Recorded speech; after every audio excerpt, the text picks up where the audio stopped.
Ao vivo aqui com a gente, já para falar, né, Killing, sobre essa intensidade das operações militares em Gaza. Isso logo após a retomada dessa guerra de Israel com o Hamas, depois daquele cessar-fogo de 2 meses em Gaza, e aí mortes e mais mortes, inclusive um dos líderes do Hamas foi morto durante o fim de semana. Muito boa tarde, Killing, para você. Tudo bom, Larissa? Boa tarde a você, Fábio, a todos que nos acompanham.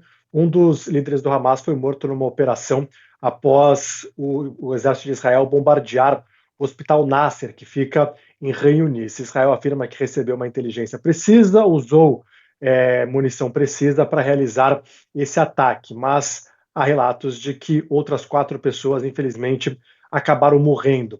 Já são 18 meses, mais ou menos, desde o início dessa guerra, e passamos da marca de 50 mil mortes no lado palestino, segundo o Ministério da Saúde de Gaza. A ONU fala que 70% são mulheres e crianças, e Israel tem intensificado as operações militares na faixa de Gaza, não só com bombardeios, mas também operações militares terrestres, e o Egito, que é um importante intermediador, colocou na mesa uma outra proposta de cessar-fogo.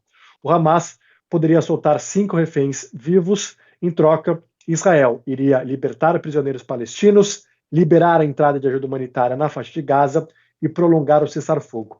Israel não respondeu, mas muitos críticos afirmam que Benjamin Netanyahu voltou com os bombardeios por uma questão política.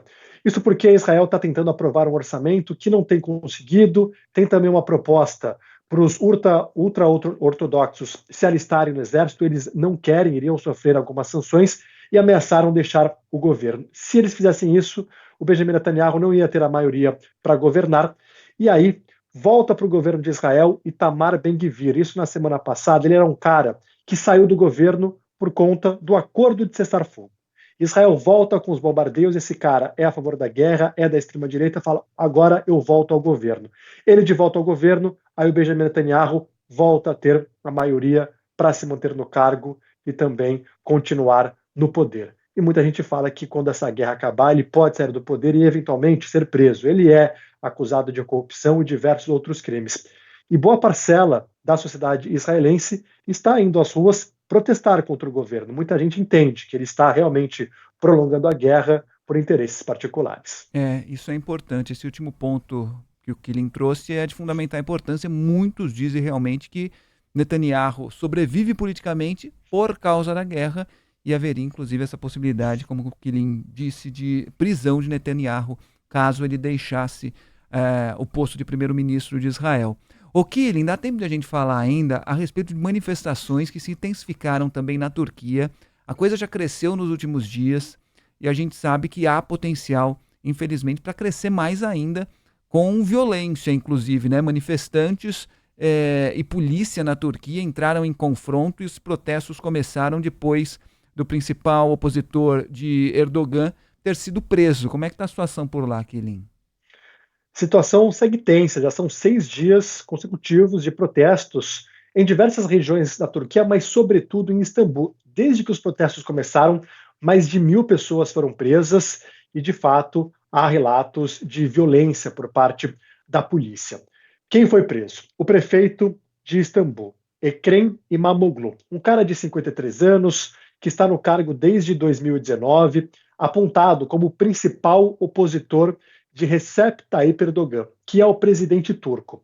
Ele é acusado de estar preso por envolvimento com um grupo terrorista, que é considerado terrorista lá na Turquia, e também por corrupção. Ele afirma que, na verdade, foi preso por questões políticas.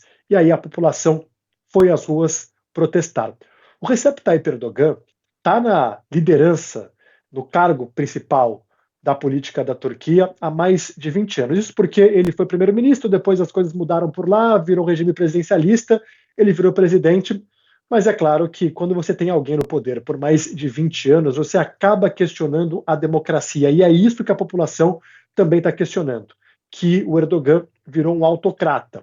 A Turquia, no começo de Erdogan, quando ele assumiu o poder por lá, passou por um período muito bom de avanços, mas desde a pandemia a situação econômica por lá piorou, muita gente insatisfeita, ele acabou vencendo a última eleição, que foi uma eleição bastante controversa, A União Europeia pede para que a Turquia respeite os valores democráticos, mas a população indo às ruas falando que Erdogan, na verdade, está prendendo o opositor político por questões políticas.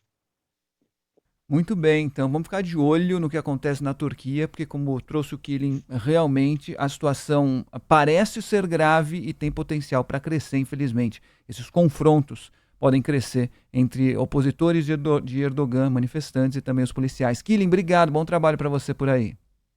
Valeu, até mais. 3h52.